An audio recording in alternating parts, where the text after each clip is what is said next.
Question देखो बेटा, है प्रॉब्लम सभी के पास? नहीं है? नोट्स ना लिखे तो आना, कहीं को आता पढ़ना नहीं है, कुछ भी नहीं है, खाली याशी कर रहे। हाँ, प्लीज नोट्स ना लिख रहे तुम लोग, नहीं लिखते। सर मेरी नोट कंप्लीट है, हर नोट कंप्लीट है मेरी। अब मैं क्वेश्चन पढ़ूंगा, कितने जनों के पास क्वेश्चन है नोट्स लिखने के लिए भी हाथ में? ऑनलाइन में मैं बैठ के भी लिख रहा हूँ ना आप लोग के साथ, नहीं तो कल से मैं भी पेपर पे उसको ड्रॉप कराते कि नहीं तो पेपर में फोटो लेके पढ़ लेते तो हो जाए। लिखने की क्या जरूरत, ऑनलाइन में पढ़ाते हो तो भी कर सकते हो, है ना? तो इतने मेडल के फोटो ले लेके चिपका देके पढ़ लेते तो हो गई बात। मेरा भी हाथ का दर्द कर, और ज्यादा से ज्यादा भी सिलेबस एक एक दिन में चैप्टर खत्म कर लेते पढ़ लेते। कितने जनों के पास है प्रॉब्लम लिखा हुआ है? और बीच में सर साजिद के पास भी लिखा हुआ है सर। क्या बोले? साजिद के पास भी लिखा हुआ है सर। साजिद कैगनिया में तो जाने वाला था ना सर, जरा वो गाड़ी खराब हो गई सर। और कहाँ है क्वेश्चन? नोट्स कहाँ है तुम्हारे? नोट्स बता, क्लास नोट्स बेंच पे ठहरो, नहीं बेंच पे ठहरो, अगर नहीं ज्यादा प्रॉब्लम हो तो डेस्क पे ठहरो। हाँ नहीं, दो में से कोई सा तो एक करो, उसके बाद बात करो, बेंच पे या डेस्क पे, नहीं तो पापा को फोन लगा के बात करो। नोट्स कहाँ है? मैं ऑलरेडी पढ़ा रहा हूँ, हल लो, एक ही चैप्टर स्टार्ट हुआ, वो भी नोट्स लिखने आप लोगों को। अब पूरा टाइम आप खाली बॉटनी जूलॉजी को दे, कल के दिन 500 भी आई बोलो तो फिर हाथ से चले आते। फिजिक्स में 100 कैसे भी आना चाहना, क्या तुम कितना भी परफेक्ट हो जाओ, उसमें 360 180 180 तो भी सीट आना मुश्किल है। देख रहे हैं ना एक बार कॉम्पिटिशन कैसा होगा, रोज बी कैटेगरी में चले आना पड़ता। नोट्स लिखने क्या हाथ नहीं हो रहा तुम्हारा, एक नोट्स नहीं लिख सकते आप, पैसे नहीं रहे तो बोलो मैं देता हूँ। नोट्स रख के लिखने के लिए टाइम नहीं है सर, पैसा नहीं, पेन खरीदने की पैसा नहीं है बोलो तो मैं देता हूँ, तो अली सर को बोल के यहाँ रखने लगा, क्या करो बोलते बोलो। तुम्हारा डांटना या गुस्सा करने से मेरे को जाने का जाने का, कहीं को बोल रहा हूँ, पढ़ने की एबिलिटी रख लेके ओवर कॉन्फिडेंस छोड़ लिया सब, इसको परेशान, माँ बाप को परेशान, हमारा कुछ भी नहीं हुआ, 1 साल गया तो गया, फिर डिग्री कर लेते बैठना पड़ता, नहीं तो बीपीटी बी फार्मेसी कर लेते बैठना कुछ करना चाहते। अब ड्रॉप कर रहे हैं, एक वजह की वजह से ड्रॉप कर रहे हैं, कहीं को ड्रॉप करें, आपके साथ के लोगों ने तो मेडिसिन ज्वाइन कर लिया, अब ड्रॉप हो रहा है तो कहीं को हो सकता, कुछ रीजन था ना, कुछ कमी होगी ना, क्या कमी थी, वो कमी को भरपाई कर लेना, नहीं कर लेना, नहीं सर मैं एक ही सब्जेक्ट कर लेता हूँ, 2 सब्जेक्ट कर लेता हूँ तो फिर गए, वो घर पे बैठे भी कर ले सकते तुम, बोर्ड कर सकते नहीं कर सकते।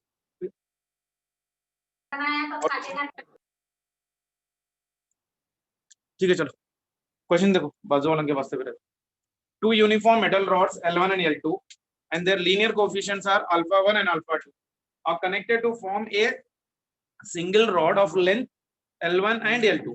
When the temperature of the combined rod is raised by some T degrees centigrade, the length of each rod increases by an amount. Then L2 alpha 2 by alpha 1 plus alpha 2 होता है कुछ ना, alpha 2 है कि alpha 1 है? alpha 2 by क्या बोले, बता नहीं दे, हाँ नहीं क्वेश्चन क्या है, अल्फा 2 बाय अल्फा 1 अल्फा 1 है,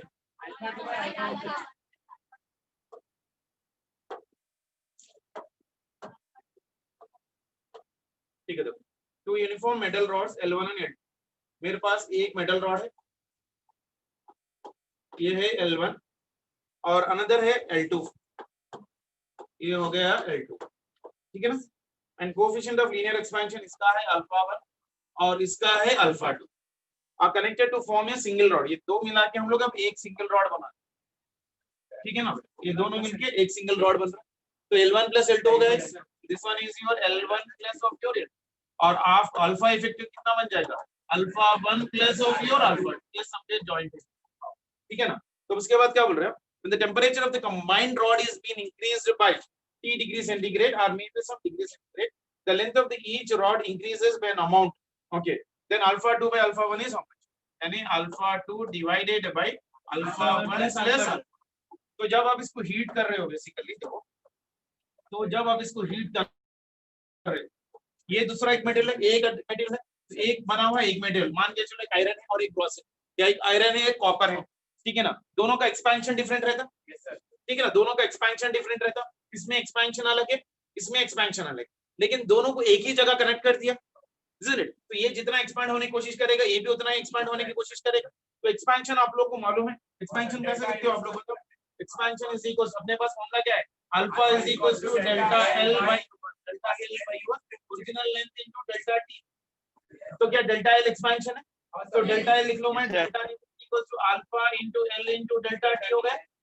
तो क्या expansion in the first word can I write here as delta L of the first must be equal to delta L of your two, क्योंकि दोनों भी कनेक्ट कर दिया ना, isn't it? तो डेल्टा एल का फॉर्मूला है यहाँ पर, दिस वन अल्फा 1, ये हो गया L1, both of them are given same temperature, तो ये हो गया अल्फा 2 और ये हो गया L2, this one is your L2 and this one is your delta, ये वाला चलेगा, तो ये बना कितना मेरे पास यहाँ पर alpha 1 L1 equals to alpha 2 L2, तो इसमें से मैं अल्फा वैल्यू 1 कर सकता हूँ, अल्फा 1 की वैल्यू हो गई alpha 2 L2 divided by L1, या अल्फा 2 की वैल्यू हो गई मेरे पास अल्फा 2 की value alpha 1 L1 divided by, क्या अल्फा 1 अल्फा 2 दोनों की वैल्यू है, तो मुझे चाहिए क्या था alpha 2 by alpha 1 plus alpha 2, तो क्या मेरे पास अल्फा 2 की वैल्यू है, क्या मेरे पास अल्फा 2 की वैल्यू लेकर किसमें डाल लूं, is it, so simplify that, ये हो गया मेरे पास अल्फा 2 की वैल्यू कितनी हो गई यहाँ पर alpha 1 L1 divided by L2 divided by, ये हो गया मेरे पास अल्फा 1 प्लस ये हो गया अल्फा 2 की वैल्यू कितनी है अल्फा 1 L1 डिवाइडेड बाय ये कितना L2, सो सिंपलीफाई, बस समझ में आ गई, इज इट क्लियर है, पक्का किया गया मैंने, देखो इसके अंदर दोनों जब आप ऐड कर रहे हो बेसिकली राइट नाउ, इसके अंदर जितना एक्सपेंशन है उसके अंदर भी उतना ही एक्सपेंशन, क्योंकि दोनों को सेम टेंपरेचर दिया, ठीक है ना, अगर अलग अलग होता तो इसमें एक्सपेंशन अलग अलग होता, बेसिकली दोनों को रिपीट करने की वजह से ये जितना इसको धक्का दे रहा था ये भी उतने ही धक्के से सामने जाएगा, so that is the reason expansion in the first rod is found to be equal to the expansion in the second rod, तो हमने को फॉर्मूला सीधा पता वो डाल दिया, टेंपरेचर दोनों का तो सेम है, so I got one relation, this is also very important relation, alpha 1 L1 is equals to your alpha 2 L2, ऐसा वाला भी अपने को शॉर्टकट बन सकता है, when two rods को मिला के अगर एक ही टेंपरेचर दे then the alpha 1 will be equal to your alpha 2 and your L2 particularly, is that clear सभी को, clear है, yes sir, yes sir, आज की क्लास पे चलते हैं, प्लस मार्क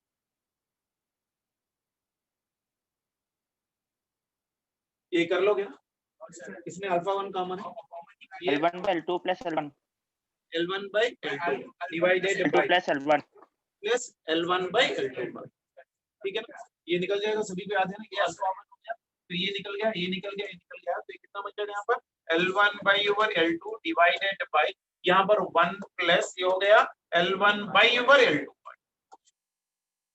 ठीक है ना, तो ये कितना चले जाएगा यहाँ पर, अगर ये चले गया तो L2 L1 divided by L2 चले गया तो L1 बाय कितना आया L1 plus of your L2, ये क्लियर है सभी को, कैलकुलेशन तो कर ले सकते हैं सर, yes sir,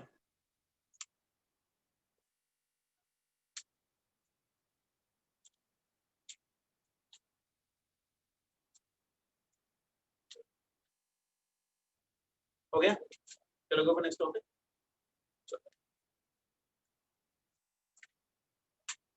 क्या बेटा क्या बोल रहे, लाइट्स ऑफ करना है,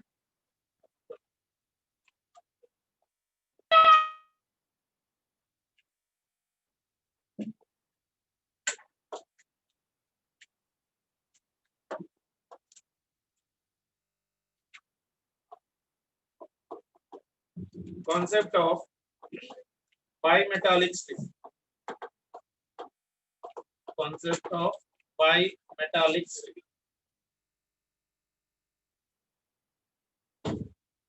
एक जमाने में जो यूज होता था बाइमेटालिक स्ट्रिप होता था, अब तो पूरा मॉडर्नाइजेशन होने की वजह से ज्यादा यूज नहीं होता, रूल और यूज क्या है देखो बाइमेटालिक स्ट्रिप का, अब देखो जनरली अगर आप लोगों को फजर में उठ के पढ़ना है या 4 बजे उठ के पढ़ना है तो हम लोग तो फोन में अलार्म लगाते हैं, isn't it? जैसे अलार्म बजता है तो आप लोग अगर उसको ऑफ करने के लिए आप खाली एक बटन दबा दो तो ऑफ हो जाता है, लेकिन लगाने के लिए तो आपको सेटिंग करना पड़ता है, लेकिन जैसे अलार्म ऑन हुआ तो आप खाली एक टच कर दो तो ऑफ हो जाएगा या स्नूज हो जाएगा या कंप्लीटली स्टॉप कर सकते हो बेसिकली, तो उसके अंदर जो सिस्टम और जो मैकेनिज्म यूज होता है बेसिकली isn't it? तो एक जमाने में इतना हाईटेक नहीं रहता था, जैसा कहीं पर आपने कभी मूवीज में देखा होगा, कहीं पर क्या बोलते हैं, म्यूजियम्स वगैरह में चोरी ना हो तो आपको लेजर्स वगैरह यूज हो जाते हैं, तो लेजर्स वगैरह लगाए हुए रहते हैं, जैसे कोई भी ऑब्जेक्ट उसके अंदर चले जाए तो लेजर कट हो जाएगा तो अलार्म बज जाएगा, isn't it?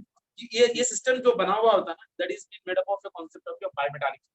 तो बायमेटालिक का इसका यूज देखो, बाय मींस टू, यानी दो मेटल्स को हम लोग चिपका रहे हैं, दो मेटल्स को हम लोग चिपका रहे हैं। So when you are applying to force, क्या बोलते हैं, two different metals in one part and making in one composite, उस सिस्टम को हम लोग क्या बोलते हैं, बायमेटालिक स्ट्रिप बोलते हैं, बायमेटालिक स्ट्रिप। और इस पे जो है ना, ये हाईली एडवांस भी हो सकता है या लो कैटेगरी के भी हो सकता है। बेसिकली से अलार्म्स अपने को मार्केट में 100 रुपए 150 रुपए वाला भी मिलता है, अलार्म आपको 1-2 लाख रुपए के भी मिलता है, कैमरास भी आपको 10-15 रुपए या मे बी 100-150 रुपए के भी मिल जाते हैं, और आपको लाखों में भी मिल जाता है।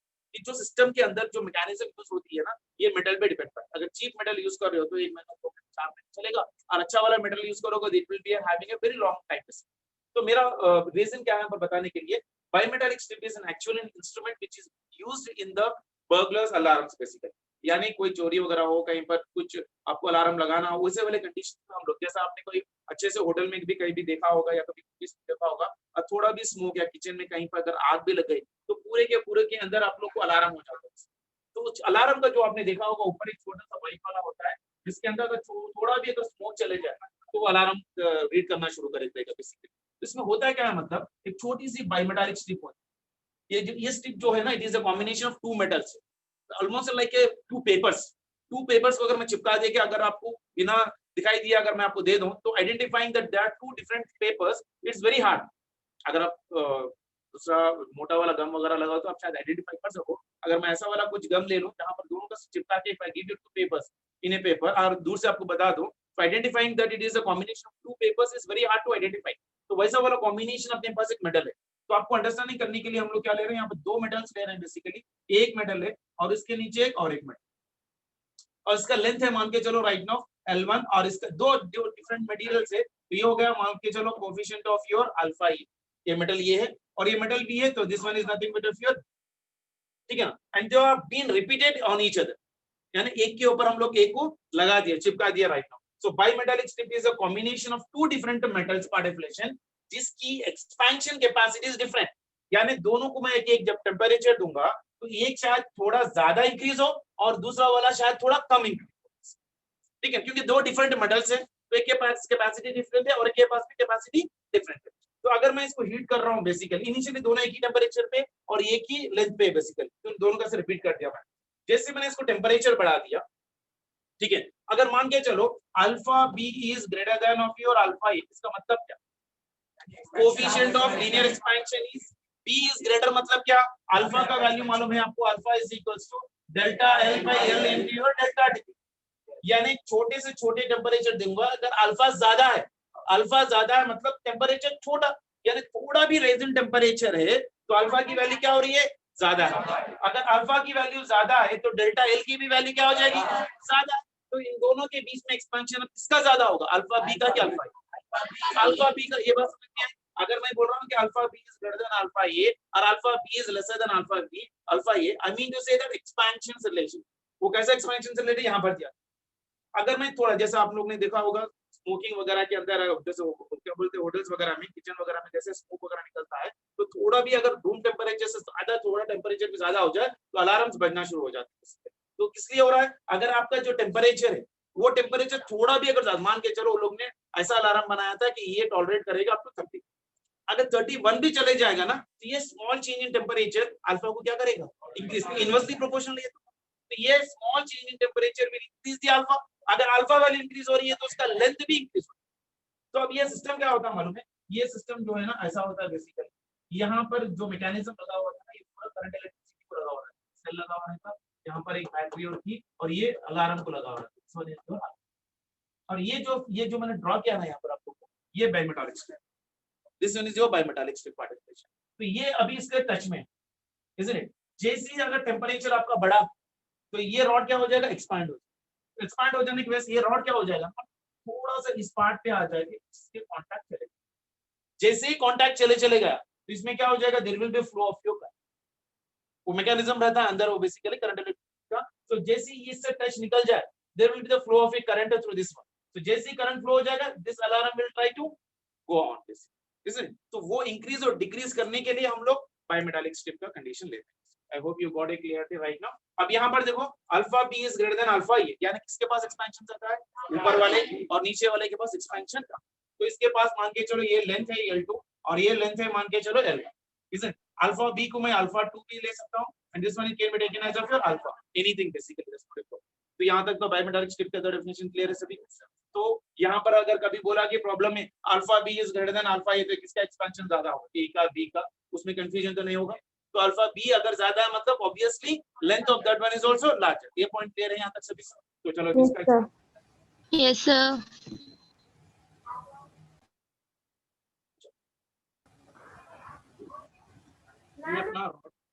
initially this one was alpha 2, this one was of alpha 1, this is L2, this one is L1.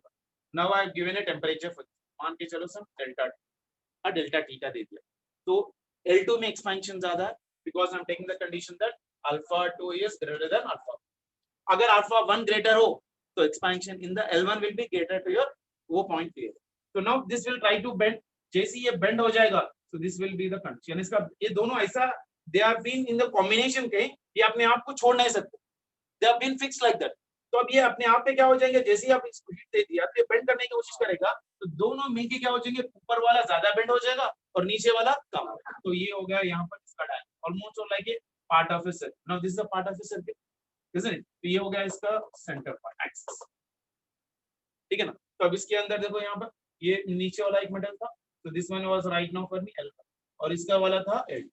So this one is of your alpha 1 और this one is of your alpha, isn't it? now this is a part of a circuit, isn't it? now this is a part of a circuit। इन दोनों के बीच में मान के चलो distance कितना है, तो ये बनेगा इसका radius, this one is your r और ये भी बन गया इसका रेडियस यहाँ से यहाँ तक, this one is of your part of a circle बन रहा है ना बेटा।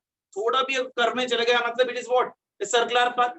सर्कुलर पाथ में क्या हो जाएगा, रेडियस आ जाएगा। तो यहाँ से यहाँ तक इसका रेडियस कैपिटल R है और ये डिस्टेंस d है।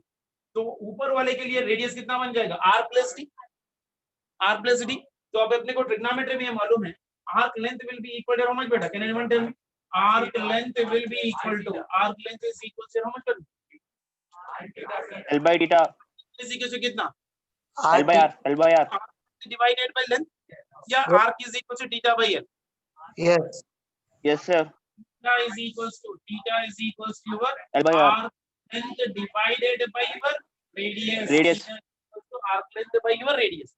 तो आर्क लेंथ कितना हुआ, arc length is equals to theta into radius. तो ये हो गया थीटा इनटू योर रेडियस। तो अब इसका देखो, इसका आर्क लेंथ, ये आर्क बना रहा है तो L2 है ये, तो L2 मतलब क्या, आर्क लेंथ। तो दिस L2 is equals to proportional to कितना हो जाएगा, बताओ कितना हो जाएगा, arc length is equals to L2 is equals to theta into radius. इसका हो गया थीटा, तो मान के चलो पूरा मेरे पास थीटा है, this one is nothing but your theta. और इसका डिस्टेंस कितना है, r plus of your d। इसका डिस्टेंस कितना है मेरे पास, r plus of your. Is it clear for everyone? ये देखो बेटा, ये r है ये d है, आउटर पार्ट का distance, this one is the total radius r plus of d। तो आर्क लेंथ कैसे लिखते हैं हम लोग, arc length is equals to radius into theta, isn't it? दोनों के लिए थीटा तो सेम है, तो थीटा चेंज नहीं हो रहा। तो L2 is directly proportional to what for me, your theta into your alpha plus. इसी तरह से L1 कितना हो जाएगा बेटा, L1 इज प्रोपोर्शनल टू ये वाला, ये वाला, इसका रेडियस है r, isn't it? तो ये हो जाएगा मेरे पास r into your theta। तो क्या हीट करने से क्या ये एक्सपैंड हुआ, तो एक्सपेंशन कितना बनेगा बेटा, L2 is equals to I can write as of your what, L1 initial length हो जाएगा, मान के चलो इनिशियल लेंथ दे रहा हूं मैं L, so it is nothing but equal to how much from here, L into A कितना बन जाएगा, 1 plus alpha into delta T।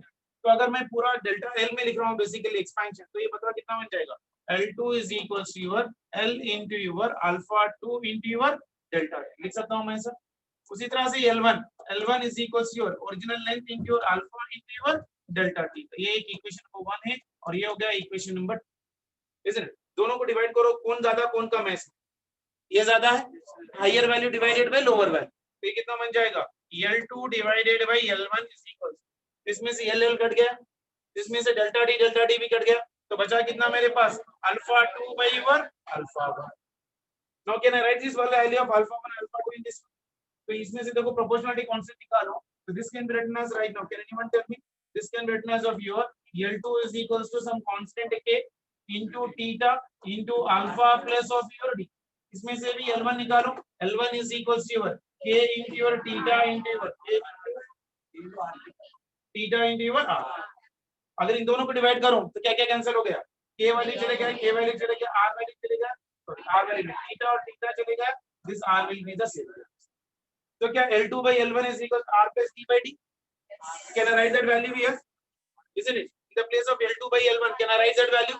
तो वैल्यू कितना लिख सकता हूं मैं, r plus d divided by r is equal to कितना बना, alpha 2 by और alpha बना, isn't it? So from this one I can calculate the radius of that bimetallic strip. So what will be the radius of the bimetallic strip in terms of this one? ये कैसे लिख सकता हूं बताओ मेरे को और से. So this will be equal to how much will be r plus d by r. r cancel हो गया, so this will become for me how much for me 1. So can I write this one as of your 1 plus d by r. So ये r 1 plus d by r is equals to your alpha 2 by your alpha.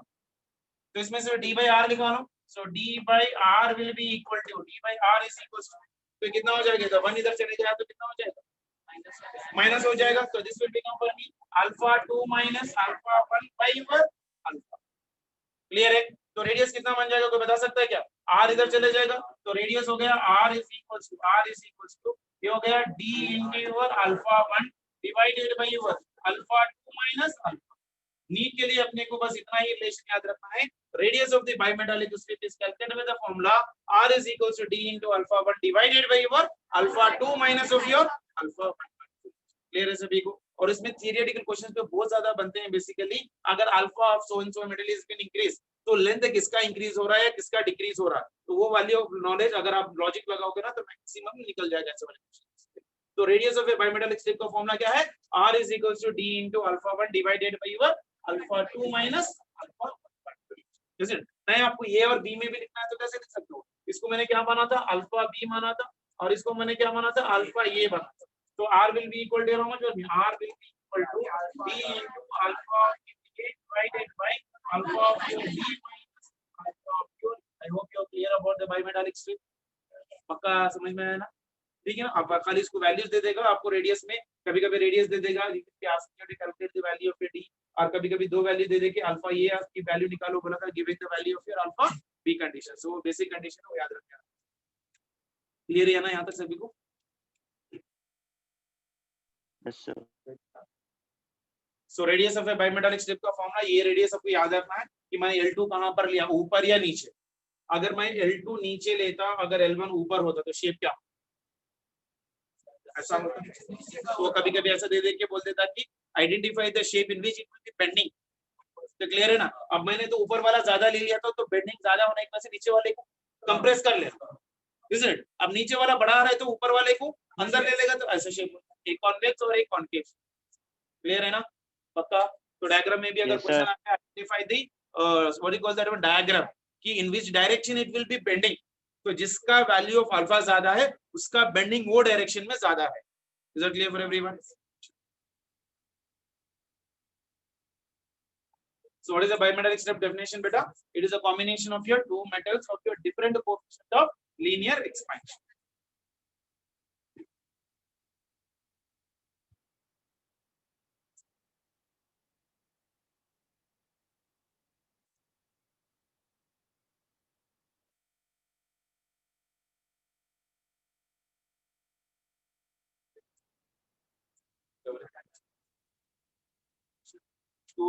Two different metals. It is a combination of your two different metals having different coefficient of linear expansions.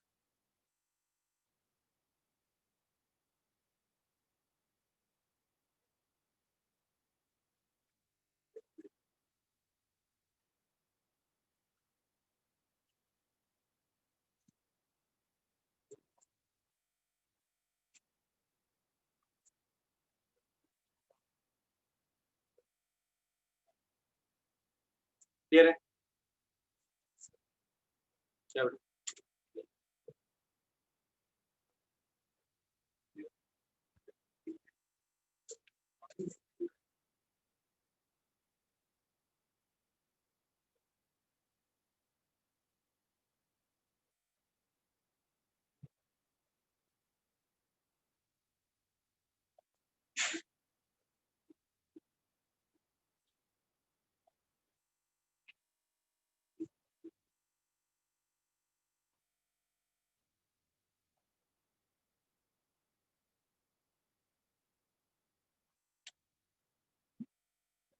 Now go for next one.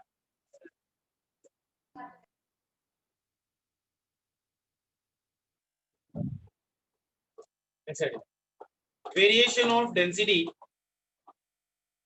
Variation of density with effect of temperature.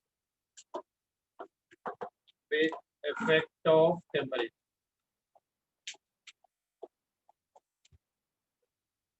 हम लोग solid के बारे में बात कर रहे हैं, isn't it? तो सॉलिड में अगर एक्सपेंशन हो रहा है basically, so there will be expansion in everything. मान के चलो ऐसा वाला कोई कंडीशन दे दिया मैंने, जैसे गैप है, ये रॉड ऐसा, ये हो गई गैप इन दोनों के बीच, और ये हो गया रेडियस r, और ये हो गया thickness. So when I heat it, which will be increasing and which will be decreasing?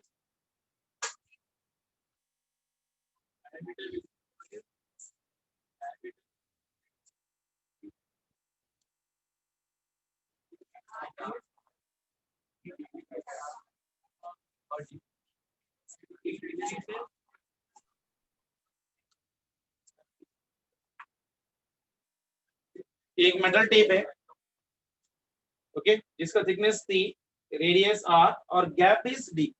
I am heating this one. So when I heat it, so कोसा इंक्रीज हो रहा, कोसा डिक्रीज हो रहा है, थ्री टर्म्स.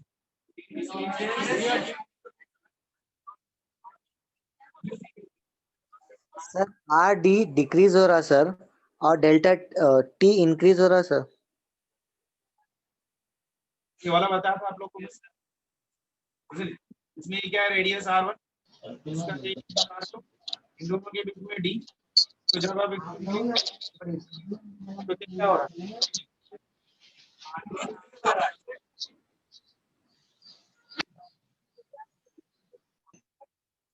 ये पूरा मेटल है, मेटल को इंक्रीज कर रहे हो, तो each and every atom of that one increase, isn't it? तो इन दोनों के बीच में के भी एटम जो प्रेजेंट है, तो वो भी इंक्रीज होगा. तो दोनों के बीच में की गैप क्या हो जाएगी, वो भी इंक्रीज होगी. इंक्रीज हो जाएगी. Yes sir.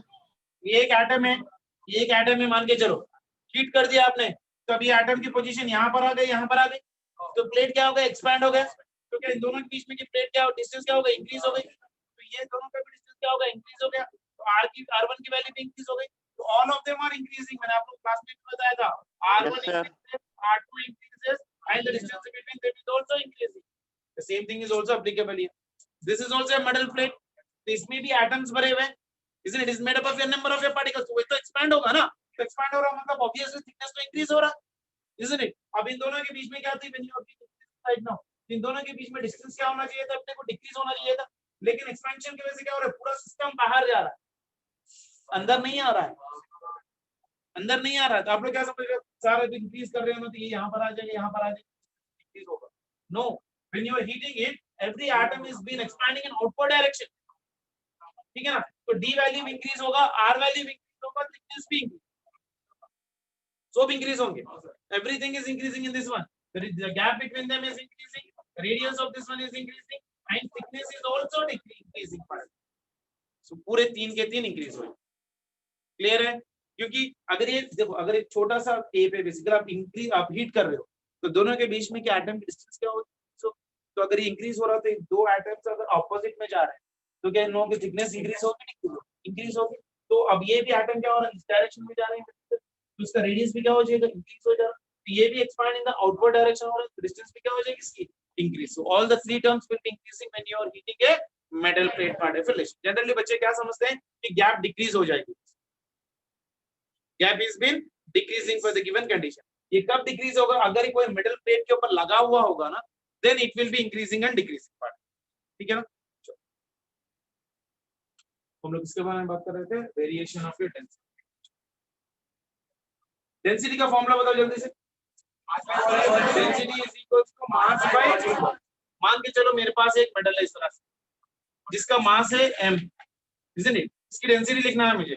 Initial density is equals to, at 0 degree centigrade है मान के चलो, this one is at your 0 degree, this at your 0 degree centigrade. So density is equal to how much for me, mass by initial volume, mass by initial volume.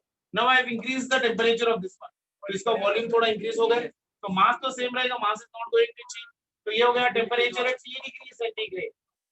तो density at is और T degree centigrade is equal, ये हो गया 0 degree centigrade पे, ये हो गया mass by volume at your T degree से, ठीक है ना। तो वॉल्यूम को हम लोग ऐसे लिख सकते हैं basically, we already know the formula, gamma is equal to change in volume by original volume into temperature difference, isn't it? तो इसमें से अगर मुझे इंक्रीज वैल्यू लिखना है तो delta V is equal to gamma into V into delta T, और V2 is equal समझ में V1 into 1 plus gamma into delta T, ऐसा लिखते थे हम लोग, isn't it? तो अब यहाँ पर देखो राइट नाउ इनिशियल डेंसिटी कैसे लिखता हूँ मैं, initial volume will be equal to समझ में volume at 0 degree centigrade and this one is at volume at your T degree centigrade particulation. So volume at T degree centigrade कैसे लिखोगे, volume at T degree centigrade is equals to initial volume मतलब कितना, V naught into 1 plus gamma into your delta T, लिख सकते हो ऐसा।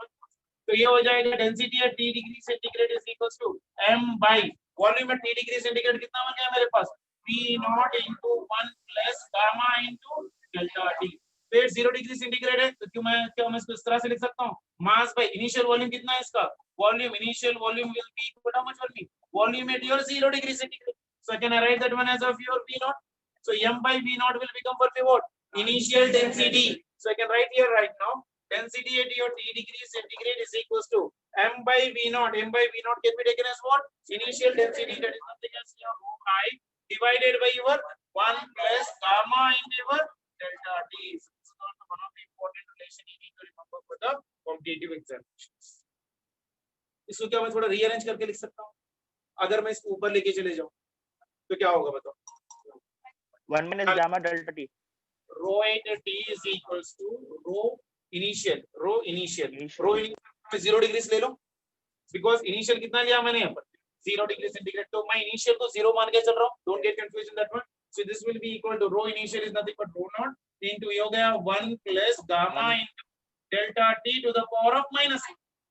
So binomial expansion लगा सकता हूँ मैं यहाँ पर 1 plus x to the power of minus of your x, if value is very lesser compared to this one, तो ये माइनस वाली जो भी है पावर यहाँ पर डाल सकता हूँ मैं यहाँ पर, तो ये बना कितना मेरे पास, this will be equal to your rho naught into 1 plus यहाँ पर कितनी है minus 1 की वैल्यू डाल दो gamma into your delta, तो प्लस माइनस माइनस हो गया, so this will be equal to rho naught into 1 minus gamma into delta T, अगर ऊपर लेके जा रहे तो फॉर्मूला वैसे क्लियर है। जनरल फॉर्मूला क्या है अपने पास, density at T degree centigrade is equals to rho initial or it is also equal to rho naught, this can also be equal to what, rho naught, rho initial is equals to your density at your 0 degree centigrade, that is 1 plus of your gamma into delta T, rho at T is equals to, this will become for me rho naught into 1 plus gamma into delta T। इसको मैं ऊपर लेके जा रहा हूँ तो this is -1, this value is nothing but very small compared to the rising temperature of the gamma into delta T, तो जो भी पावर वैल्यू है वो इससे मल्टीप्लाई कर लो यहाँ पर ऊपर वैल्यू, तो this one is -1 into gamma into delta T, तो फॉर्मूला कितना बन गया, density at T degree centigrade is equal to rho naught into 1 minus gamma into delta T, so दो में से कोई भी एक कर लो, that will be the giving the answer in terms of your density। Is that clear for everyone? Online में बच्चों को दिखाई दे रहा सब कुछ, पूरा बोर्ड दिखाई दे रहा है? yes sir, Yes, sir.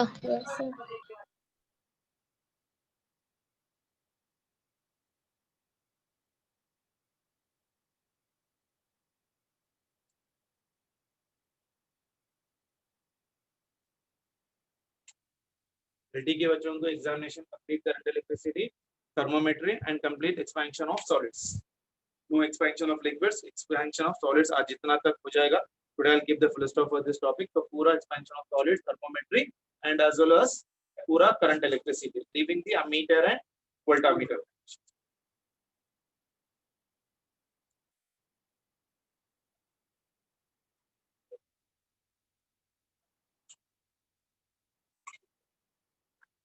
Next week we'll be starting with bar magnetism. Next week we'll be completing with your bar magnetism, the second year topic. तो इसके अंदर कल लास्ट वीक का जो पेपर आप लोग ने पास था ना, वो पूरा पेपर फिर से एक बार आप लोग कर लीजिए, जो लोग आप लोग नहीं करे लास्ट वीक, वो पूरा का पूरा पेपर और एक 1 आवर का टाइम निकाल के पूरा क्वेश्चन पेपर का सोल्यूशन आइए। समझ में नहीं आ रहा तो यू बस आस्क योर कोलीग्स और फ्रेंड्स, जब खुद समझ में नहीं आ रहा then you ask me, I will try to, but first paper second paper का सोल्यूशन आप लोग खत्म करके अपने पास रखने की कोशिश करो, और आप लोग अपनी तरफ से पहले करने की कोशिश करो, तो you will come to know what exactly the mistakes you are doing. Time भी लग रहा तो कोई प्रॉब्लम नहीं, क्योंकि 3 क्वेश्चन है करंट इलेक्ट्रिसिटी। कल के दिन फिर सर मैं करंट इलेक्ट्रिसिटी नहीं आ रहा, पूरे फॉर्मूला अगर नहीं पढ़े तो एक दिन पूरा फिर कंटेंट लगाइए. Try to go for all the formulas and try to make all the formulas on your hand. क्या हो सकता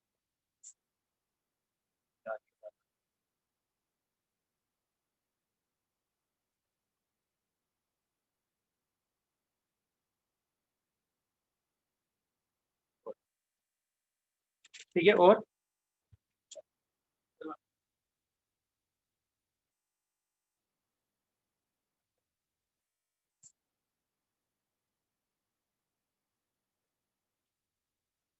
हो गया.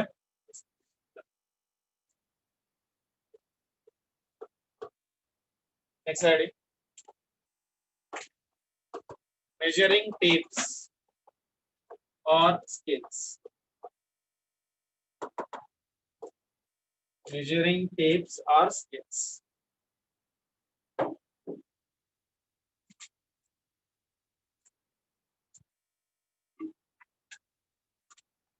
ठीक है. ये देखो, अब मेरे पास मान के चलो एक रॉड है, एक रॉड है,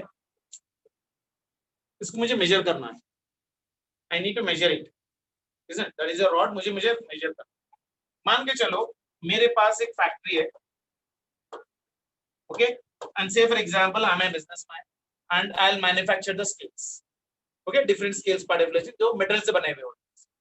तो मेरी फैक्ट्री के पास मान के चलो टेम्परेचर है एक 20 डिग्री सेंटीग्रेड. जहां पर मेरी फैक्ट्री लगी हुई है, मेरे फैक्ट्री में जो भी आदमी काम करेगा या जो भी मटेरियल होगा उसके पास टेम्परेचर कितना होगा, 20 डिग्री सेंटीग्रेड. तो मैंने अपने वर्कर्स को लगा के एक टेप बनवाया, 1 2 3 4 5 ऐसा वाला, जो आपने जनरल टेप देखे होंगे ना स्टील वाले, तो वैसे वाले टेल का मैन्युफैक्चर. Isn't it? ये 5, ये 10, ये 15, ये 20, ये 25, 30, मान के चलो अप टू 100. ठीक है ना. इन दोनों के बीच में गैप क्या है, 0 से लेके 5. और ये टेप मैंने कहां पर जब बनाया, 20. अब मैं 20 इसलिए बनाया कि जो एरिया में मैं रह रहा हूँ 90% वो एरिया में टेम्परेचर यही रेंज में है. शायद 1-2 डिग्री सेंटीग्रेड चेंज क्यों ना हो, या 5 डिग्री सेंटीग्रेड का भी अगर चेंज है तो भी ये अपने को एरर नहीं दे. तो वो मान के मैंने अपने मैन्युफैक्चर लगाई. मान के चलो मैं थोड़ा कोल्ड कंट्री, कोल्डर रीजन में रह रहा हूँ, जहाँ पर ये टेम्परेचर बेसिकली देखना अपने पास टेम्परेचर कितना होता है, 37, 32, 38 जैसा. अब मान के चलो ये टेम्परेचर आप, चलो मान के चलो आप दुबई चले, आप यही रॉड आपको दुबई में मैन्युफैक्चर करना. नाउ दुबई और Saudi is a hot country, तो ये मेटल आप लेके गए इसको मेजर करने के लिए, इजंट इट? तो अब क्या हो जाएगा टेम्परेचर, यहाँ पर मान के चलो 20 था, अब यहाँ पर मान के चलो 40 है. तो ये मेटल तो अब एक्सपैंड होगा, तो वो तो दिखाई नहीं देगा ना आपको. तो जनरली तो टेम्परेचर हो जाने के बाद क्या हो जाएगा, वो एक्सपैंड हो जाएगा. तो क्या ये रीडिंग जो यहाँ पर दे रहा था, तो क्या सेम रीडिंग आपको दुबई में भी देगा? नहीं देगा ना. So there will always be certain error in that, isn't it? तो मान के चलो आप दुबई की जगह आप स्विट्जरलैंड चले गए, और कोल्डर है, और कनाडा चले गए, है कि नहीं?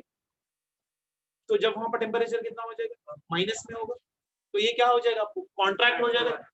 तो जब मेजरिंग इंस्ट्रूमेंट क्या हो जाएगा आपके पास, मेजरमेंट क्या एरर आएगा.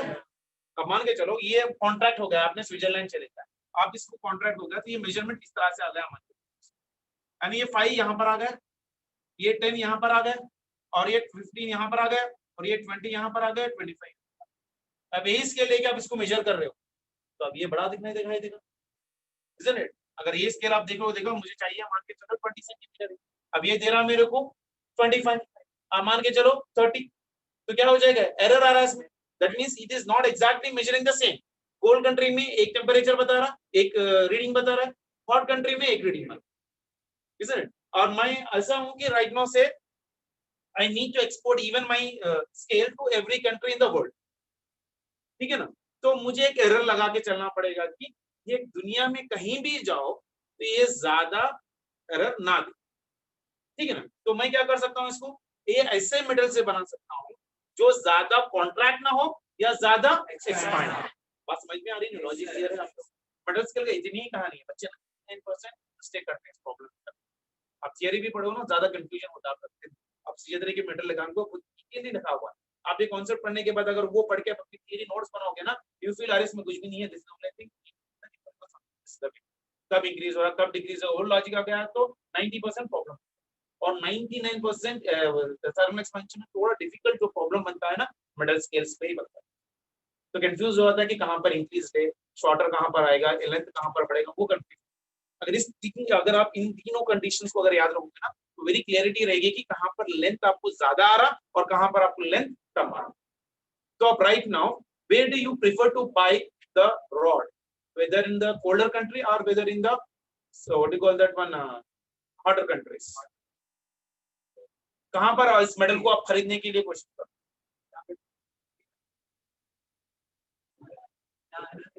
उसका एरर नहीं मालूम है समझो, तो कहाँ पर आपको प्रॉफिट दिखाई दे रहा है? दुबई में दिखाई दे रहा है कि यहाँ पर स्विट्जरलैंड में? हाँ स्केल बड़ी हो गई तो अब उसको खरीदना वो हिस्सा, लेकिन अब उसको मिल रहा कितना कम ना, तो उसको क्या लॉस है प्रॉफिट है? लॉस है ना। अरे भाई ये तो 100 सेंटीमीटर इंडिया में था, अब जैसे दुबई चले गया तो स्केल बड़ा हो गया, इज इट? तो वो रीडिंग क्या बता रहा, कम बता रहा, तो क्या हो गया, रीडिंग क्या कम हो गई, इज इट? अगर आप कोल्ड कंट्री चले गए, ये बड़ा दिख रहा है ना आप लोग, तो you will be more profitable in the colder country or in hotter country? In the colder country, you are getting more length, मिल रहा उतना ही बेसिकली, लेकिन जब सुनने वालों को समझ में दिखाई दे रहा है, अरे वही इसके लेकर मैं यहाँ पर मेजर कर रहा हूँ, ये अपने को 120 सेंटीमीटर दे रहा है, यहाँ पर कितना बता रहा है, मान के लो 60 बता रहा है, 50 बता रहा है, 40 बता रहा है, isn't it? So there is a difference in that one. Is that logic clear for everyone? So hot country में अपने को length will become shorter, and in cold countries the length will become longer. जब आप major कर रहे हो उसको measured value बोलते हैं। ये जो है एक्चुअली आपके हाथ में, आपको मालूम है कि 100 सेंटीमीटर का है, मान के चलो ये आपको मालूम है 100 सेंटीमीटर का है, लेकिन फिर भी मुझे इसे मेजर करना, फिर भी इसे मुझे मेजर करना है। तो अगर मैं इसको मेजर दुबई लेके जाके करूंगा तो मुझे क्या दिखाई देगा, अरे मैं तो 100 सेंटीमीटर किया था, यहाँ तो मुझे 60 सेंटीमीटर ही दिखाई दे रहा। अब सामने वाला खरीदने वाला क्या बोलेगा, कम दाम मिलेगा कि ज्यादा दाम मिलेगा? कम दाम मिलेगा ना। हाँ बराबर, हाँ वही कंडीशन। ये रॉड जो है ना, मैं इंडिया में जब बनाया तो मुझे मालूम था 100 सेंटीमीटर का, क्योंकि ये मुझे मेजर्ड वैल्यू। अब इस चीज को मुझे बेचना है, इसलिए अगर मुझे बेचना है तो क्या मैं हॉट कंट्री में बेचूं या कोल्ड कंट्री में बेचूं जहां पर मुझे प्रॉफिट बन सके? ठीक है ना, मुझे मालूम है कि ये भी इंक्रीज होगा, this will be also expanding and this will also your country, लेकिन ये रॉड है, एक्सपेंशन उसमें बहुत कम होगा। मेटल टेप जो है ना वो ज्यादा पतला होगा, तो उसमें एक्सपेंशन बहुत आसानी से हो जाए, और जो एक्सपेंशन इन द रीडिंग में दिखाई देता है ना वो आप आइडेंटिफाई भी नहीं कर सकते, क्योंकि ये जो 5 सेंटीमीटर रीडिंग है ना, तो अगर 1 सेंटीमीटर ज्यादा इंक्रीज हो जाए तो आपको दिखाई नहीं देगा। आप तो रॉड खरीद रहे हो तो ज्यादा यूज नहीं होगा वैसे, अगर वही चीज आप गोल्ड खरीदोगे, अगर एक भी अगर डिफरेंस आ गया तो आपको कितना नुकसान, because of your trade condition, है कि नहीं बेटा? तो वही कंडीशन है। अगर यहाँ पर मुझे रीडिंग अगर बढ़ गई, अगर रीडिंग अगर बढ़ गई बेसिकली, तो ये क्या हो जाएगा, कम दिखाई देगा, तो उसको क्या हो जाएगा, लॉस। अरे कम दिखाई दे रहा, थोड़ा दिख रहा, अब मान के चलो 1 तोला आपने इंडिया में खरीदा, आप दुबई गए तो पता चला कि आधा तोला ही है, आपके पास मालूम है आपके पास 1 तोला गोल्ड है, लेकिन वहां पर जाने बाद पता चल रहा है कि आपके आधे तोला की वैल्यू देगी, तो आप प्रॉफिट में होगी कि लॉस में? Obviously loss. अब यहाँ पर एक जगह गए जहां पर आपके पास 1 ही तोला है, और एक कंट्री में जा रहे तो बता रहा, मान के चलो 1.2 बता रहा है या 1.5 बता रहा है, तो 40,000 की जगह अगर आपको 50,000 आ जाए तो प्रॉफिट में होगी कि नहीं होगी? क्लियर है कि नहीं? इसलिए तो बोलने का मतलब क्या है, ये जो रीडिंग इंक्रीज और डिक्रीजिंग हो रही है ना, उससे आपका मेजर्ड वैल्यू इधर इंक्रीज हो सकता है, डिक्रीज हो सकता है, वो लॉजिक अपने को लगा। तो वो लॉजिक तो क्लियर है। एक तो हॉटर कंट्री में टेम्परेचर स्केल बढ़ जाएगा, तो लेंथ जो आप मेजर कर रहे थे, खरीद रहे थे, वो आपको कम दिखाई देगा। अगर आप वही कोल्ड कंट्रीज में बेच रहे हो बेसिकली, तो मेजरमेंट टेप क्या हो जा रहा है, कम हो जा रहा है, लेकिन लेंथ ऑफ द रॉड क्या हो जा रहा है, इंक्रीज। तो दोनों में भी एरर है, तो कभी पॉजिटिव हो रहा है कभी नेगेटिव। तो आपको ये याद रखना है कहां पर आपको एरर ऐड करना है, कहां पर एरर आपको सबट्रैक्ट, तो कितना एरर आ रहा है मेरे, ठीक है ना? बात क्लियर है? यहां तक क्लियर है? तो इसको मैं अभी मैथमेटिकल लैंग्वेज में चलेगा।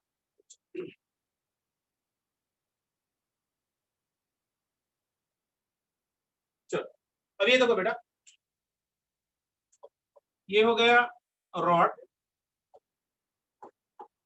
मान के चलो ये 100 सेंटीमीटर का, ये रॉड है एट 100 सेंटीमीटर पर, okay, and this is my true value, क्योंकि मुझे मालूम है इसको क्या बोल रहा है, ट्रू वैल्यू बोल रहा है। तो मैं इसको ऐसी जगह मेजर कर रहा हूँ, जे मान पर स्केल को जो रीडिंग जो है ना, मान के चलो एक हॉट कंट्री में मैं इसको मेजर कर रहा हूँ, तो अब इसकी रीडिंग क्या हो जाएगी, देखो बेसिकली स्केल रीडिंग में तो ये 1 2 3 4 5 1 2 3 4 5 ऐसा मान के चलो यहाँ तक 100 है, ठीक है ना। तो यहाँ पर कितना आ जाएगा, ये 9, ये हो गया 80, ये हो गया 70, ये हो गया 60, ये 50, ये 40, समझे 30, मान के चलो 20, 10 एंड ये 0, ठीक है ना। तो हॉट कंट्री में ये स्केल क्या हो जाएगा, एक्सपैंड हो जाएगा। अब ये क्या हो जाएगा, यहाँ पर थोड़ा सा, ठीक है ना। अब आपको यही रॉड इसके ऊपर लेके जाके मेजर कर, तो यहाँ पर मान के चलो रॉड आपने रखा, तो मान के चलो अपने को 70 दिखाई, या मान के चलो 60, तो ये कितना एरर आया था, this one is of your error delta है।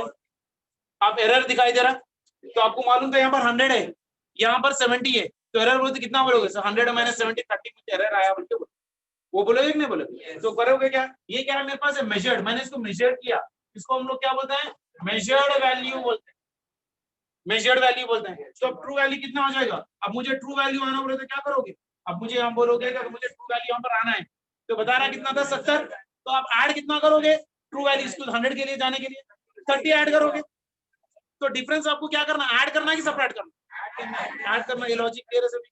सो true value is equals to your measured value plus of your expansion in your scale, expansion of your scale. तो यहाँ पर हो गया मेरे पास formula, true value is equals to your measured value plus of your delta L of scale, आपको मालूम है डेल्टा ऑफ स्केल कैसे लिखते हो, L into alpha of your scale into temperature difference, बात समझ में आ गई। सो TV is equals to your MV plus L into alpha of your scale into your delta T, isn't it. L क्या है यहाँ पर, किसका लेंथ है, लेंथ ऑफ रॉड है कि लेंथ ऑफ स्केल है, स्केल है, क्योंकि ये पूरा एक्सपेंशन स्केल हो रहा है। सो ये हो गया length is nothing but of your length of scale alpha of scale into delta, clear है। यहाँ पर तो ऐड करना क्लियर हो गया, क्योंकि हम लोग यहाँ पर जब खरीद रहे थे तो मुझे कितना मेजर दिख रहा था, 70 दिख रहा था, अब मुझे 100 का एग्जैक्ट वैल्यू आना है, तो आपको एरर क्या करना है, ऐड करना है कि सेपरेट करना है, ऐड करना है। सो वो डेल्टा एल टू ऐड, वो लॉजिक क्लियर है basically, isn't it? So true value is equals to measured value plus of your L into alpha of scale into your delta T particle relation. Is that clear for everyone? आया समझ में। अब इसका उल्टा, अगर आप cold country में जा रहे हो तो आपको ज्यादा दिखाई दे रहा, आप मान के चलो बहुत ज्यादा इस्लामिक ओरिएंटेड है या टूबी देखते हो बहुत ज्यादा, तो आप सामने वाले को नुकसान करना नहीं चाह रहे, तो मान के चलो आपको 120 आया, तो बोलोगे मेरे पास 20 ज्यादा आया, ठीक है ना, तो वो तो मेरे में हक नहीं है, तो आप क्या करोगे, 50 को निकालोगे, तो आपके पास अब मेजर्ड वैल्यू कितना 120, आपको चाहिए कितना 100, तो आप मेजर्ड वैल्यू में से ट्रू वैल्यू को निकाल दो, तो जब क्या लिखोगे, true value is equals to measured value minus delta L, जो ज्यादा है उसको आप निकाल रहे हो यहाँ, वो क्लियर है सभी को, पता तो I hope hot countries in your hot countries अगले, if I am going for your cold countries, if you are going in a cold countries, true value क्या लिखोगे बेटा, true value is equals to, diagram draw करने की जरूरत नहीं है, तो true value is equals to your, ये हो गया मेरे पास measured value minus delta L, अब बोलोगे यहाँ पर माइनस है, isn't it? यहाँ पर माइनस, अगर ये लेंथ भी नेगेटिव में है तो प्लस करना, वो ज्यादा लॉजिक अगर आपके भी है। So this are the two formulas which you need to remember in the measuring tapes और योर स्केल्स, जिसे हम लोग फॉल्टी स्केल्स बोलते हैं, फॉल्टी मेजरमेंट्स बोलते हैं बेसिकली, और ये थियरी आप लोग को अपने डिटेल में लिखा हुआ है, ये पढ़ने के बाद वो पढ़ के एक बार अपने नोट्स लिखोगे ना, अपने प्रॉब्लम सॉल्व करेंगे, you will get A clarity, ठीक है ना। तो आई होप दैट चैप्टर आप लोग चैतन्य के मेटल में से वर्ड टू वर्ड कंप्लीट कर, आसिफ सर नोट्स खुद बना, हाँ बोलो बेटा। आपके नोट पढ़े तो बस नहीं है सर, चैतन्य मटेरियल पढ़ना पड़ता, कंपलसरी है बेटा, मैं बहुत सारी चीजें स्किप करते रहता हूँ जहां पर मुझे समझ में आता है कि ये बच्चा मेटल में से पढ़ता है, और मैं आपको एक ही मेटल बोलने का रीजन भी वही, क्योंकि दो थोड़े ऐसी चीजें होते हैं जो बकवास होते हैं, जिसे मुझे पढ़ाना बिल्कुल पसंद नहीं लगता, तो वो अगर आप वो मेटल पढ़ते रहोगे ना तो वो क्लैरिटी आ जाती है, अगर डाउट है तो I am there so I can help you out that, तो पूरा डिटेल में करना मुझे भी थोड़ा बहुत मुश्किल हो जाएगा, उसके ज्यादा कुछ अभी तो थोड़ा 1 महीना है, और 1 महीने के बाद तो 8 से ज्यादा स्पीड भागना पड़ेगा, देखते देखते टाइम आ जा रहा है, फिर अभी मैकेनिक जब स्टार्ट होगा ना और 8 से ज्यादा स्पीड भागना पड़ेगा, तो I need to overcome some topics where I can say that you read this one from so and so metal, once पढ़ लो बेटा बोल के बोल सकता हूँ, जो आप लोग पढ़ सकते हो, पढ़ने के बाद भी समझ में नहीं आते, नहीं आस्क मी ऑल राइट, ठीक है, यहाँ तक क्लियर है सबको, isn't it? So by this we have completely your thermal expansion. अब आपकी रिस्पॉन्सिबिलिटी बनती है कि आप थर्मल एक्सपेंशन की नोट्स बनाएं और पूरे सॉल्व एग्जांपल्स मिडिल में से करें एक से एक और पूरे लेवल ऑफ एक्सरसाइज पढ़ें, ज्यादा कुछ भी नहीं। और कोई सा भी दूसरा मिडिल करने की जरूरत है, ना डीसी पांडे करने की जरूरत है, ना आप वेलेंट करने की जरूरत है, कुछ भी ना, एक ही मिडिल करो। अगर कुछ डाउट है तो यू लेट मी। और मैं आपको असाइनमेंट्स भी अब यहाँ से नहीं देता, तो खाली बर्डन हो जा रहा, लेकिन उससे ज्यादा कुछ नहीं। तो पहले आप लोग एक प्रॉमिस कर लो कि मैं पूरी चीजें मटेरियल लाइन टू लाइन खत्म कर लूंगा, पूरे डाउट्स में क्लैरिफाई कर लूंगा, देन आपके पास टाइम बचा, then you give your time to your chemistry and bio. तो वैसे तो आप लोग फिजिक्स पढ़ ही नहीं रहे, अब चीजें मटेरियल खत्म करने हफ्ते की पूरा दो हफ्ते हो जाए। एक हफ्ते में अभी हल्लू पढ़ा रहा हूँ, अब कल के दिन अगर थोड़ा स्पीड पढ़ाना शुरू करें जैसे thermodynamics kinetic theory of gases, तो जब तक और नीचे ऊपर हो जाता। तो इसीलिए जिस दिन पढ़ाया जा रहा मिडिल में से पढ़ लेके अपने खुद के एक नोट्स लिख लोगे ना, that will be helpful for. और सब चीजें एक ही मिडिल पढ़ने से रीजन क्या होता है कि आप लोग बैठ के जब डिस्कस भी कर रहे हो ना, तो डाउट्स भी क्लैरिफाई हो जाते। कल के दिन 2 सीट की जगह 4 सीट आने के चांसेस, क्योंकि आप इनडायरेक्टली बाजू वाले को भी हेल्प कर। आप एक मेटल उन्हें एक मेटल कंफ्यूजन आता है, अरे उसमें से वो कर लिया, उसमें से ये कर लिया, नहीं, एक ही मेटल करो, फास्टनेस बढ़ाओ, एक ही मेटल पढ़ो, फास्टनेस बढ़ाओ। अब जब थर्मल एक्सपेंशन आप अगर आप हो गया समझो, नेक्स्ट टाइम आप जब रिवाइजिंग करोगे ना, तो शायद आधे घंटे में आपका रिवीजन टकाटक पूरे फॉर्मुले सबके हाथ में आना। क्योंकि जब आप एक बार रिवीजन करते हो ना, क्योंकि फॉर्मुलेस ही ज्यादा यूज होते हैं आप लोगों को एग्जामिनेशन में करने के, पूरा डेट में डिटेल में जाने की जरूरत नहीं रहती। अब जैसे करंट इलेक्ट्रिसिटी, अगर आपको कॉन्सेप्ट क्लियर नहीं है ना, तो फिर से स्टार्टिंग से समझ में नहीं आ बोल के पढ़ लेते जाना पड़ेगा। अगर कॉन्सेप्ट क्लियर है तो फॉर्मुलेस पूरे एक पेपर पे लिख के राइट नो, मेमोरी में आप जो भी मिलते हैं ना आपके पास अगर मिल गए तो उसमें रिफाइन कर ले और प्रॉब्लम्स प्रैक्टिस। और एक ही प्रॉब्लम को 102 बार प्रॉब्लम ही। अब देखो सेकंड 2 का भी पेपर मैंने आप लोगों को पर्सन डाला था ग्रुप में, देखें कितना सिंपल क्वेश्चन था करंट इलेक्ट्रिसिटी। खाली सीरीज पैरेलल निकालने की क्वेश्चन नहीं, बड़ा कोई भी प्रॉब्लम है जहां पर एससी वर्मा की रिक्वायरमेंट हो या maybe even DC Pandey की भी रिक्वायरमेंट। मैं आप लोगों को डीसी पांडे बोल सकता था बेसिकली, लेकिन आपके पास जो कॉन्सेप्ट की बुक है वो बहुत बेहतरीन कॉन्सेप्ट है, उसको अच्छी तरह से पढ़ो। समझ में नहीं आ रहा, कुछ डाउट्स है उसके अंदर और डेप्थ चाहिए तो you let me know, I will try to help you out. कोई टॉपिक उसमें पढ़ने के बाद जो समझ में नहीं आया, you talk to me, I will help you out in my way so that I can make your concept clear. लेकिन कॉन्सेप्ट क्लैरिटी रहना, कल के दिन अगर मैं थर्मल एक्सपेंशन आपको बोल रहा हूं, you should be in a position to help. ठीक है, चलो ये हो गया सभी का। चलो एक थोड़ा सा टॉपिक,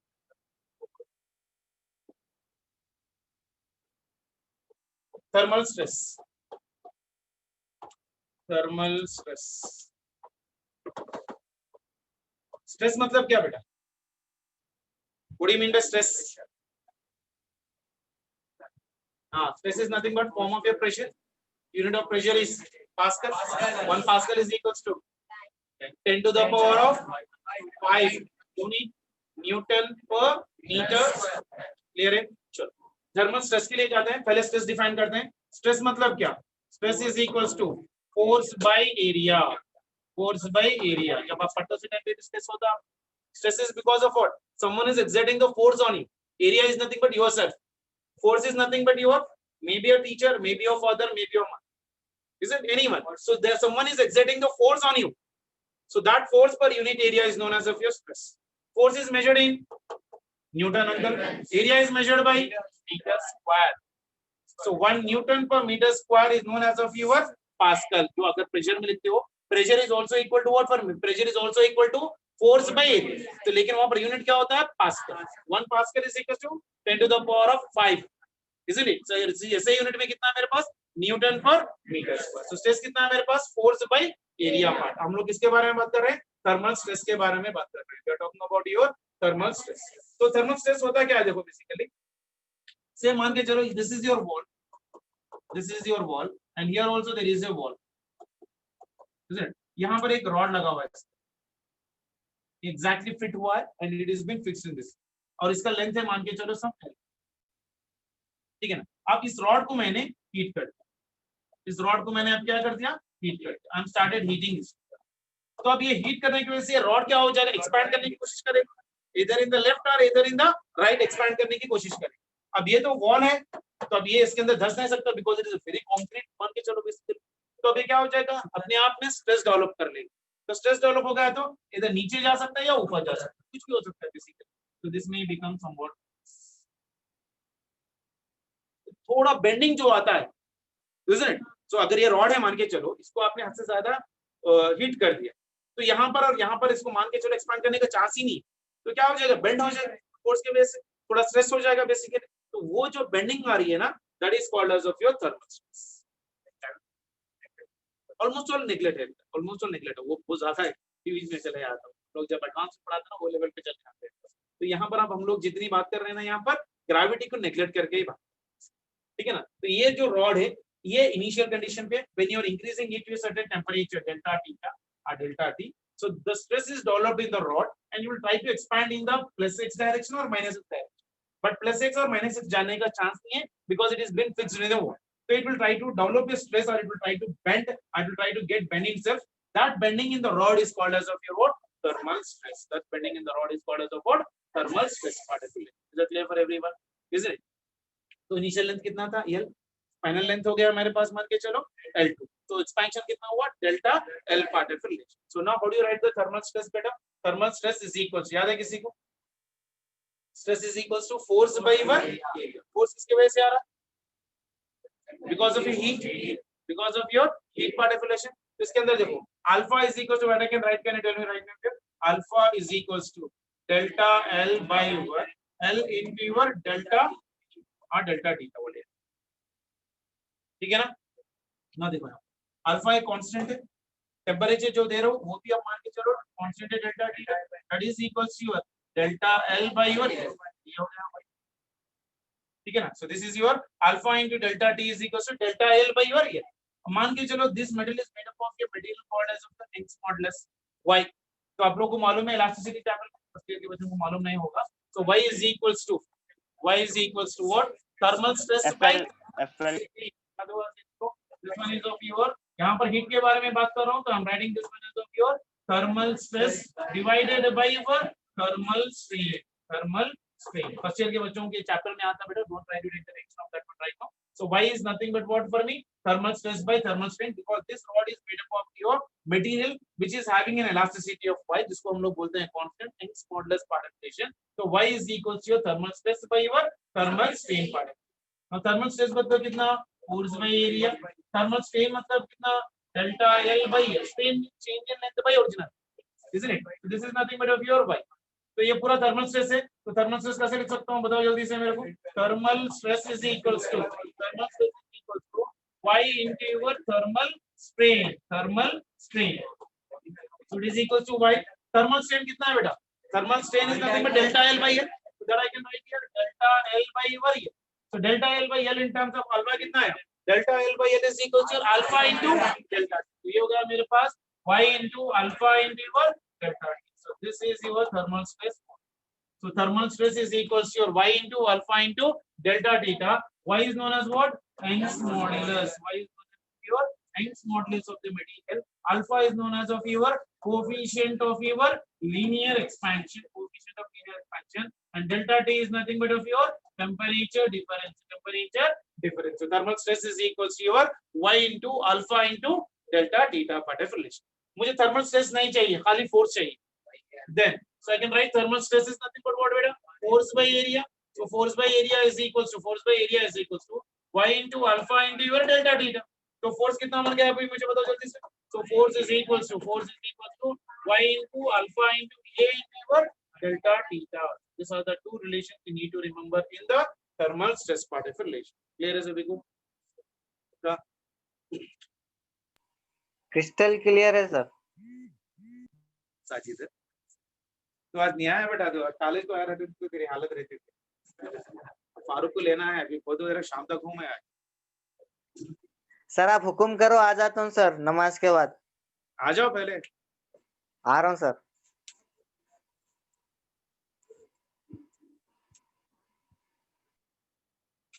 क्लियर है?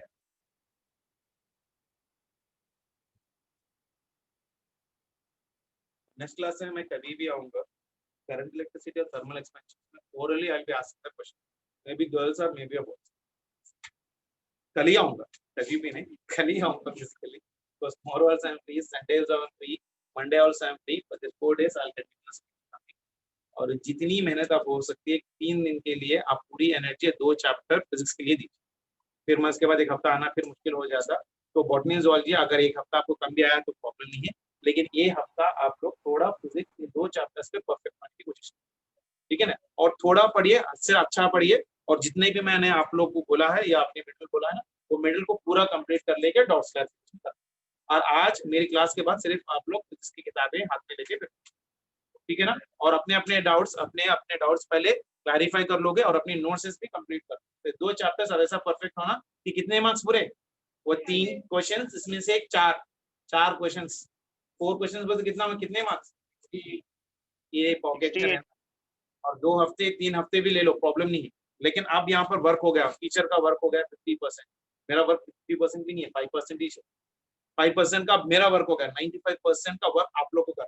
जैसा botany zoology line to line पढ़ रहे हो ना, अब फिजिक्स ये 2 चैप्टर लाइन टू लाइन खत्म कर लेके पूरे डाउट्स क्लैरिफाई कर ले, और ये 3 दिन पूरी एनर्जी इस पे लगा, क्योंकि मंडे पे नया चैप्टर शुरू कर रहा हूँ मैं। फिर कल के दिन सर मुझे करंट अफेयर्स ये डाउट हो गया है, थर्मल एक्सपेंशन ये डाउट हो गया, ये कैरी ऑन नहीं कर। नियर बाय फ्यूचर में 4 महीने 5 महीने के बाद भी आपको ऐसा लगना कि मैं अगर एक दिन में 2 चैप्टर में रिवाइज कर लूं तो मुझे 4 क्वेश्चंस अपने को एग्जामिनेशन में आ। फर्स्ट ईयर के बच्चों के लिए एक ही क्वेश्चन है बेसिकली। और मंडे से सेकंड ट्रैक में भी will be starting with your solid liquids और काइनेटिक थ्योरी ऑफ गैसेस भी हो जाए सेकंड ट्रैक, और फर्स्ट ट्रैक में मैग्नेटिज्म में मैटर हो जाएगा, declination, magnetic field on the axial, equatorial, hysteresis, curve, उसके graphs, isn't it? And magnetic पूरा will be trying to complete in that. ठीक है ना? नहीं आपको बार मैग्नेटिज्म देखना भी है तो ऑलरेडी मैंने सीनियर्स को अपने कॉलेज में पढ़ाया था, वो मैंने इसमें ऑलरेडी अपलोड कर दिया। 1.5 घंटे की क्लास है, तो मंडे या ट्यूसडे क्लास 2 वीक्स पहले ही स्टार्ट हुआ था, और also you can see it out, आपको और ज्यादा ये क्या बोलते हैं क्लैरिटी आ जाती है। ठीक है? So by this we have been completed your thermal expansions and your current electricity. और आज ये टॉपिक को आप लोग पढ़िए, and afternoon will try to do with your current electricity के ऊपर थोड़े प्रॉब्लम्स कर लेते हैं। मैं बोला तो आप लोग वर्क करते रहो and ask your doubts related. और कल के दिन भी आप लोग पूरा फिजिक्स और केमिस्ट्री पर फिजिक्स पे ही लगाइए, और even I will tell you the chemistry sir you can take Monday about, and Monday whatever exam you are writing अब just go for the preparation for the तो संडे एक दिन एग्जाम, तो कल भी पूरा almost like 80% of time you give for the physics, because I am here I will be available so that you can clarify your silly doubt and I can sit you and help you out once again. अब डरने की बात नहीं है, नहीं भी हो रहा तो personally you come and sitting there itself, अपने डाउट्स क्लैरिफाई कर लो, जो भी हो वो आप लोग इस 2 चैप्टर्स में कंप्लीट कर लेकर keep a full stop. Don't try to talk and don't try to discuss with your friend. 1-2 दिन के लिए अपने पे पढ़ो, अपने बलबूते पे पढ़ो, जो भी नहीं आ रहा you directly come and talk to me, I, ठीक है ना? Yes sir. क्या टाइम हो रहा? 1:45 हो रहा है। 12:45 हो रहा है सर। प्रॉब्लम्स करना है इस पे कल सर 1-2-4 प्रॉब्लम्स कर लेंगे सर। कल क्या बोलते कब अभी और कल कर लेंगे, आज थियरी खत्म कर लो पूरे बैठ के, और कल एक्सक्लूसिवली एक आवर का अपना सेकंड ट्राई का रहता है, वो 1.5 आवर में हम लोग थर्मल एक्सपेंशन के प्रॉब्लम्स करते हैं, ठीक है ना? राइट नाउ अगर टाइम है आप लोगों को नमाज जाने से पहले तो थर्मल एक्सपेंशन खत्म कर लो आप, ठीक है? क्या बोल रहा हूँ तुम्हारे को भी अब ये 2 दिन तुम्हारा भी कान पकड़ना है मेरे के 2 चैप्टर में पूरे के पूरे फॉर्मूले, जहां पर पूछूं वहां पर बोलना, अगर जहां पूछा नहीं बोला वहां का वहीं नील डाउन करा, जहां पर पूछ रहा हूं वहां पर नहीं बोला तो वहां का वहीं नील डाउन करना। चलो बाय बेटा।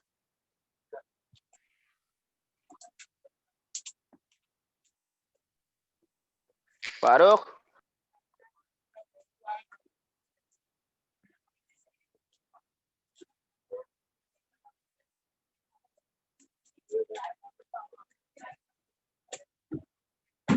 फारूक